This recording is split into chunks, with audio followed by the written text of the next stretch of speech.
পাশের যে হল সুফিয়া কামাল হল থেকে মেয়েরা তালা ভেঙে বের হয়ে আসছিল একটি আন্দোলন করতে। যে আন্দোলনের বিষয়বস্তু তারা বলেছিল তারা রাজনীতি চায় না। প্রথমেই আমি বলে দিতে চাই, যে 3টি মেয়েকে বহিষ্কার করা হয়েছে, হলে সিট কাটা হয়েছে, তাদেরকে কোনো পলিটিক্যাল ইস্যুতে সিট কাটা হয়নি। এটার সাথে রাজনীতির কোনো সম্পর্কই ছিল না। তারা রাতের 2টার সময় সাধারণ শিক্ষার্থীদেরকে জোরপূর্বক রুম থেকে ডেকে নিয়ে এসে গেস্ট রুমে ওদের উপরে গায়ে হাত তোলা, ফোন কেড়ে নেওয়া এবং তাদেরকে অপমান অপদস্থ করার জেরে হোস্টেলের এবং প্রশাসনিক দিক থেকে তাদের বিরুদ্ধে স্টেপ আসে যে তাদের হলে সিট কাটা হয়েছে। কিন্তু তারা উদ্দেশ্য প্রণোদিতভাবে নিষিদ্ধ ছাত্রলীগ এবং গুপ্তলীগ একত্রিত হয়ে এই ক্যাম্পাসকে অস্থিতিশীল করার লক্ষ্যে কালকে এই মবটি সৃষ্টি করেছে।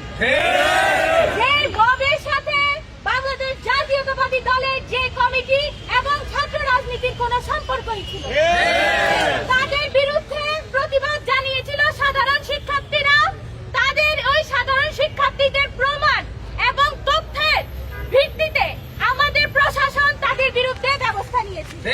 কিন্তু তারা মিথ্যা তথ্য ছড়িয়ে কালকে একটি মব সৃষ্টি করেছে এবং এই মবের মধ্যে উদ্দেশ্যটাই ছিল এই ক্যাম্পাসকে অস্থিতিশীল করা। যেহেতু